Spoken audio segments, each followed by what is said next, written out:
तो चलिए देखिए, आज के वीडियो में हम लोग पढ़ने वाले हैं।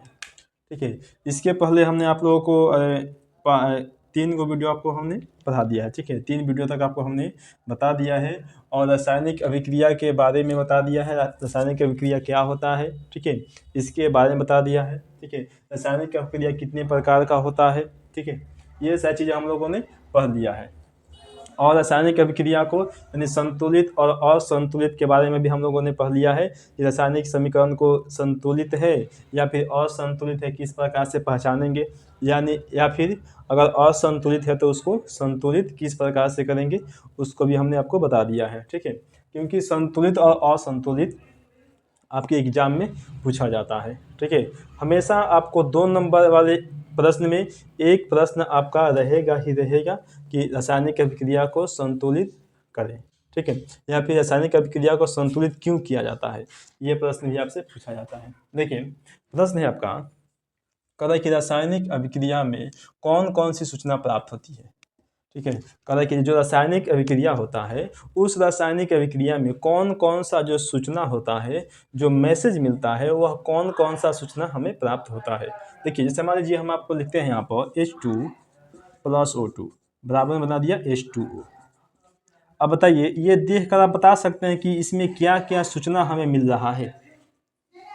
इसमें देखकर आप बता सकते हैं कि यह जो हमने रासायनिक अभिसूत्र लिखा है, रासायनिक जो यह अभिक्रिया हम लिखे हुए हैं, यह रासायनिक समीकरण है, पूरा का पूरा रासायनिक समीकरण। ठीक है, यह रासायनिक समीकरण में आप यह देखकर बता सकते हैं कि इसमें कौन कौन सा सूचना हमें मिल रहा है। देखिए, पहला सूचना हमें मिलता है कि इनमें कौन कौन सा पदार्थ भाग ले रहा है और क्या बन रहा है।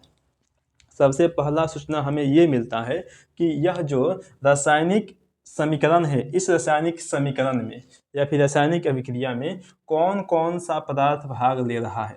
देखिए, हमें यहाँ पर हाइड्रोजन है और ऑक्सीजन है, और इन दोनों ने भाग लेकर के क्या बना दिया, तो H2O बना दिया। यानी कि हमें 2 चीज़ें इसमें मिल गई कि कौन कौन सा पदार्थ भाग ले रहा है, तो हाइड्रोजन और ऑक्सीजन भाग ले रहा है। ठीक है, और क्या बन रहा है, यानी क्या बना यहाँ पर, तो जल का निर्माण किया। ठीक है, यानी कि 2 चीज़ें इसमें भाग लेकर के एक तीसरे चीज़ का निर्माण कर रहा है। और दूसरा का हमें मिलता है कि अभिकारक में कितने अणु या परमाणु भाग लिए और उत्पाद में कितने अणु या परमाणु बने। ठीक है, दूसरा का हमें ये होता है कि जो अभिकारक होता है, अभिकारक किसे कहते हैं और उत्पाद किसे कहते हैं। देखिए, यानी कि रासायनिक अभिक्रिया में भाग लेने वाले पदार्थ को अभिकारक कहा जाता है, और रासायनिक अभिक्रिया होने के बाद बनने वाले पदार्थ को क्या कहते हैं, तो उत्पाद कहते हैं। तो ये वाला क्या है, हमारा उत्पाद है, ये वाला हमारा उत्पाद है, और ये वाला दोनों के दोनों क्या है कि अभिकारक है, अभिकारक है।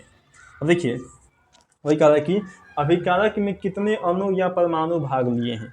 तो यहाँ पर देखिए, इसमें कितना है, 2 गो है, हाइड्रोजन और ऑक्सीजन भी 2 गो है, और यहाँ पर क्या हो गया, हाइड्रोजन 2 और ऑक्सीजन का मान कितना हो गया, 1 हो गया ना।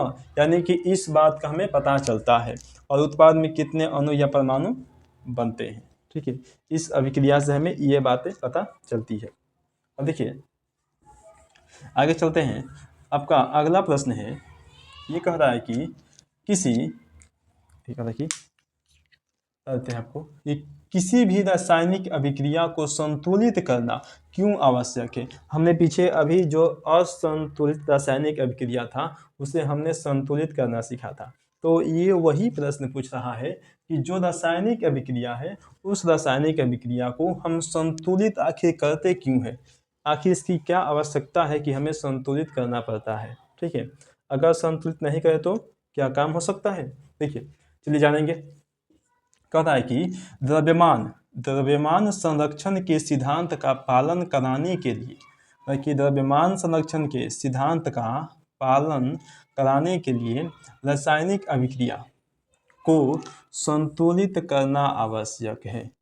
ध्यान रखेंगे। ठीक है, कह रहा है कि द्रव्यमान संरक्षण के सिद्धांत को पालन कराने के लिए रासायनिक जो अभिक्रिया है, इसको संतुलित करना आवश्यक है। क्योंकि इस सिद्धांत के अनुसार रासायनिक अभिक्रिया के बाद द्रव्यमान का न तो निर्माण होता है और न ही विनाश होता है। ठीक है, देखिए कह रहा है कि यानी कि द्रव्यमान संरक्षण के सिद्धांत को, जो द्रव्यमान संरक्षण के सिद्धांत होता है, इस सिद्धांत को पालन कराने के लिए, ठीक है, रासायनिक अभिक्रिया को संतुलित करना आवश्यक है। क्योंकि इस सिद्धांत के अनुसार, यानी किसके अनुसार, द्रव्यमान संरक्षण के सिद्धांत के अनुसार रासायनिक अभिक्रिया होने के बाद, यानी कि जब रासायनिक अभिक्रिया हो जाता है, तब रासायनिक अभिक्रिया होने के बाद न तो निर्माण होता है और न ही विनाश होता है। किसका, तो द्रव्यमान का केवल एक रूप से दूसरे रूप में रूपांतरण हो जाता है। ठीक है, यानी कि बदल जाता है, लेकिन उसका ना तो निर्माण होता है और न ही विनाश होता है। जैसे मान लीजिए कि यहाँ पर हमने H2 लिखा प्लस O2 लिखा, अभिक्रिया का चिन्ह लगा दिया और H2O लिख दिया। ठीक है, यहाँ पर अलग था तत्व हाइड्रोजन था, यहाँ पर ऑक्सीजन था। जब दोनों ने आपस में अभिक्रिया किया तो क्या बना दिया, H2O बना दिया, यानी कि जल का निर्माण कर दिया ना। तो देखिए यानी कि क्या हुआ है कि यह अभिक्रिया, जब इन दोनों के बीच में अभिक्रिया होकर के जल का निर्माण हुआ है, तो इसमें कुछ भी विनाश नहीं हुआ है और न ही कुछ नया निर्माण हुआ है। बस क्या हुआ है कि जब ये दोनों आपस में मिल गए तो इनका एक नया रूप सामने आ गया। ठीक है, उस रूप को H2O बोलते हैं, यानी कि जल का निर्माण हुआ। ठीक है, अब देखिए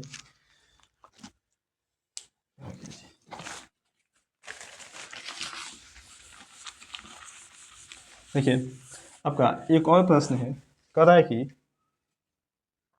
कि द्रव्यमान संरक्षण के सिद्धांत क्या होता है।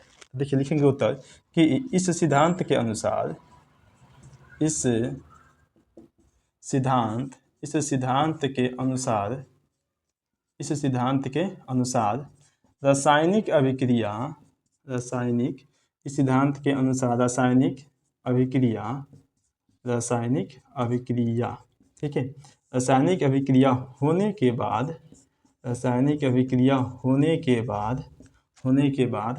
द्रव्यमान का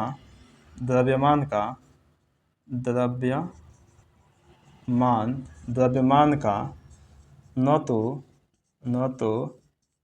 निर्माण होता है,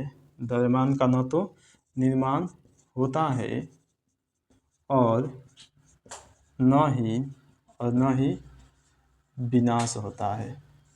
द्रव्यमान का न तो निर्माण होता है और न ही विनाश होता है। ठीक है, यही होता है आपका द्रव्यमान संरक्षण के सिद्धांत।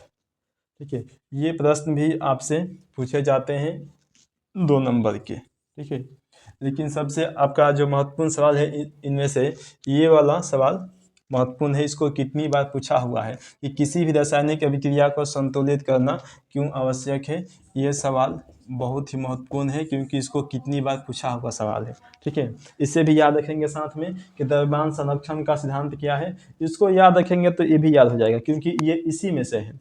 वही लिख दिए हैं कि इस सिद्धांत के अनुसार रासायनिक अभिक्रिया होने के बाद, यानी कि जब रासायनिक अभिक्रिया हो जाता है, ठीक है, होने के बाद द्रव्यमान का, ठीक है, न तो निर्माण होता है और न ही उसका कोई विनाश होता है। ठीक है, केवल क्या होता है कि रूपांतरण हो जाता है, एक रूप से दूसरे रूप में चल जाता है, उसका कोई भी